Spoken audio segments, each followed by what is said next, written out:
This news update is brought to you by... Say hello to Carol. Carol talks for a living, from morning till night. So she relies on Flo's crystal clear home phone service brought to her through Flo's 100% fiber to the home network. It keeps her in the know, and because she bundles her mobile broadband and TV services, she enjoys huge savings, so she can enjoy much more for much less. So visit any Flo retail outlet, call 1-800-804-2994, or visit discoverflow.co to find out more. One-of-a-kind connection. This is how we flow.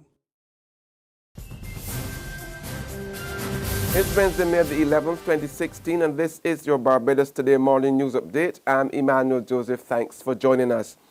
In our top story, exactly 1 year after taking up the post of president of the island's largest public sector trade union, Akanni McDowall's leadership of the National Union of Public Workers is about to come under serious challenge. Barbados Today understands that a no-confidence motion is due to be brought against the NUPW leader. The document with the required 50 signatures could be in the hands of General Secretary Rosalind Smith as early as this week, demanding that a meeting of the general membership be summoned within the time stipulated by the rules of the organization to decide McDowall's fate. McDowall has been accused of disrespecting staff, including the General Secretary herself and older NUPW heads, as well as acting in a dictatorial manner. However, sources say the straw that broke the proverbial camel's back was a recent attempt by McDowall to try to overturn a decision of the National Council, that's the NUPW's highest decision-making body, which last Thursday agreed to replace the Insurance Corporation of Barbados as a company to cover the union's Medicaid group program from June the 1st, and Capital Insurance as the brokers for the nearly 2,000 members. In his defense, McDowall told Barbados Today he was aware of an attempt to remove him because of a perceived notion he was affiliated to a certain political party. I think that there's a move to sully my name and my reputation. Not only mine, I think that of the executive, because we have shown that we are willing to represent workers. There would have been comments from past general secretaries to me stating that I against senior people, which is madness to me, because I was raised by my grandmother. Now for me to be against senior people is for me to be against the woman who would have fed and raised me. There was also comments by past presidents and general secretaries saying that they are going to get people to vote against me to remove me from office. But you see, I'm not really concerned about that, and I'm not intimidated. My goal is to make sure that I represent the workers to the best of the ability, and that is to make sure that the rights of the workers are always protected. Police are this morning investigating the circumstances surrounding a shooting incident which occurred in Baxters Road, the city, last night. Reports are that one man was injured and taken to hospital for treatment. No further information was available up to late last night.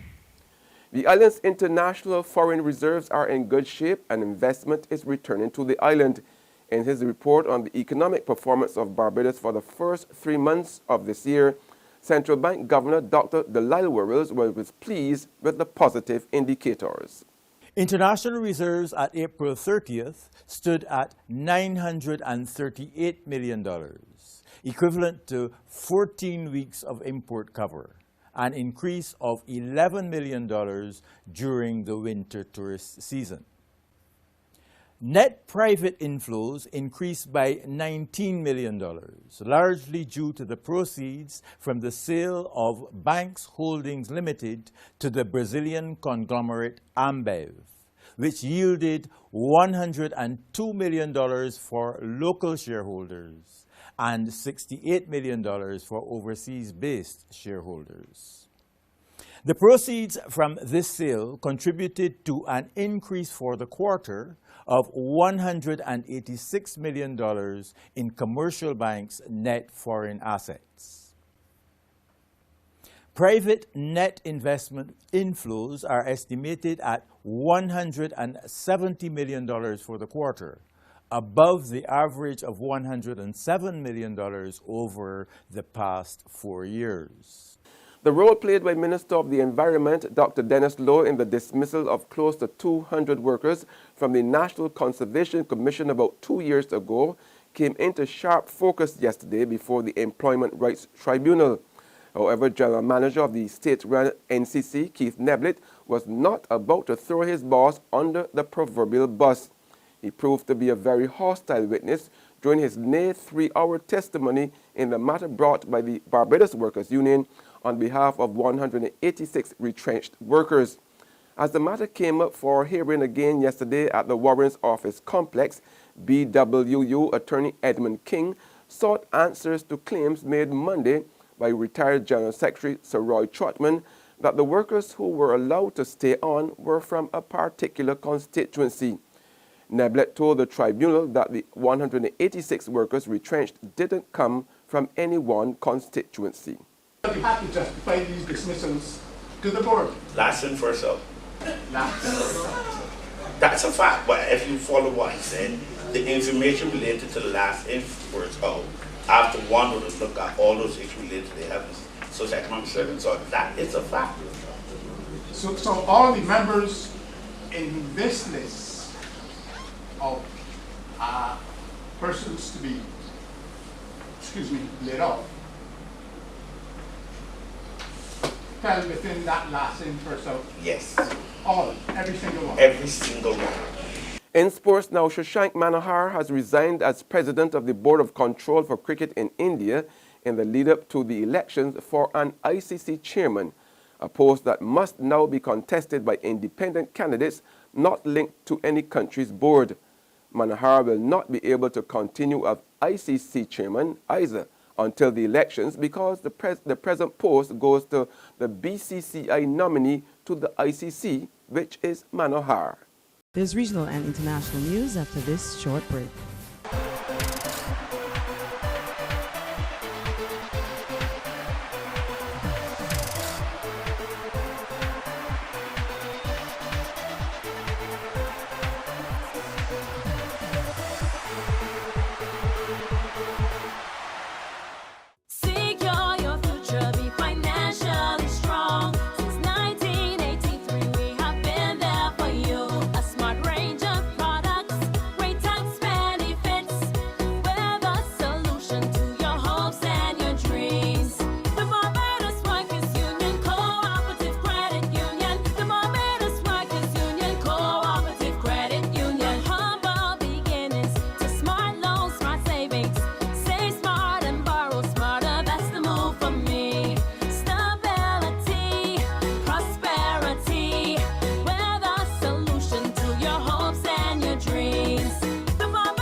Turning to the region now, amid a rise in alleged sexual assaults, St. Lucia is redoubling its efforts to arrest a spike in crime. Attorney General Philip Lacorbiniere admits that the island's enforcers are under pressure to respond to the vexing problem, but gives the assurance there wouldn't be letting up on criminals.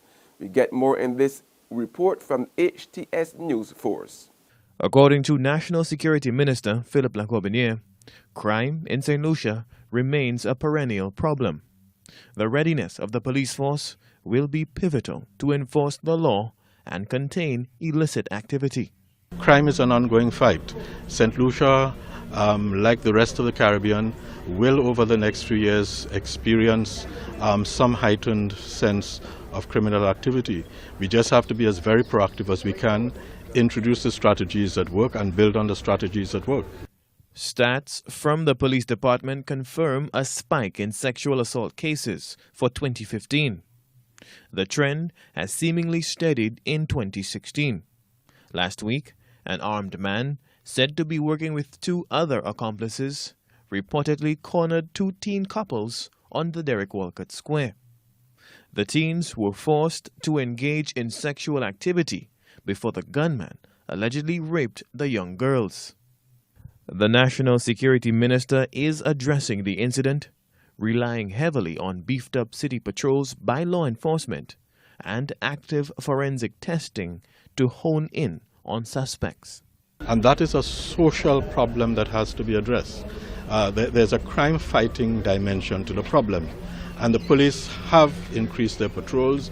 In fact, we instituted a very special patrol. The Commissioner of Police instituted a very special patrol that is, to some degree, it's some degree intelligence-driven.